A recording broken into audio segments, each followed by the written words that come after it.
My name is Susan Izatt.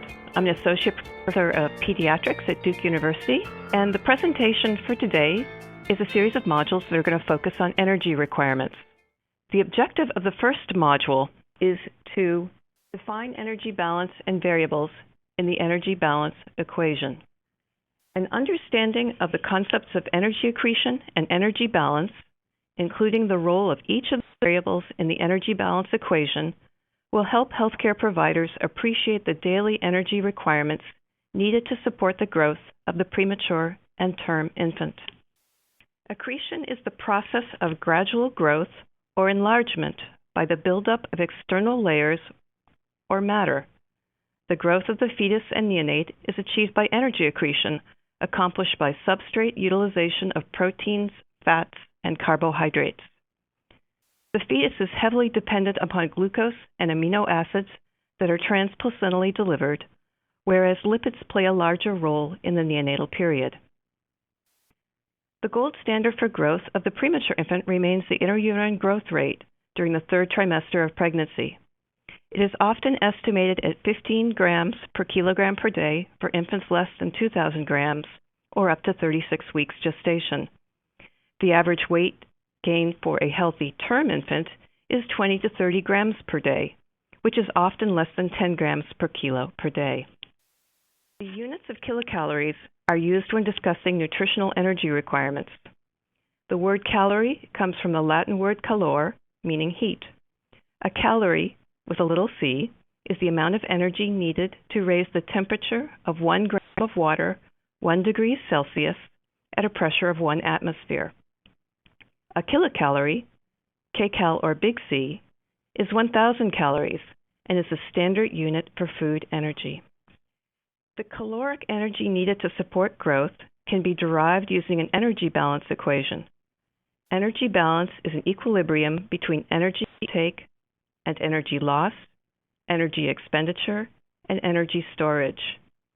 Positive balance, allowing energy storage and growth, is accomplished when exogenous metabolizable energy intake is greater than losses and expenditure.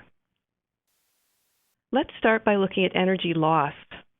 Energy loss is that energy that is unable to be utilized, either due to incomplete nutrient absorption in enterally fed individuals or through urinary losses in individuals with conditions such as diabetes mellitus.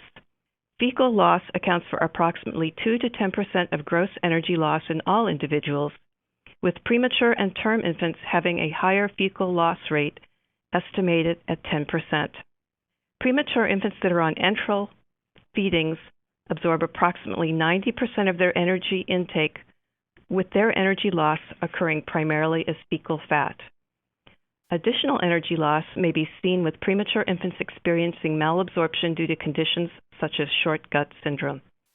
Energy expenditure is composed of the energy needed for resting metabolic rate, physical activity, thermoregulation, and synthesis of new tissue in an infant.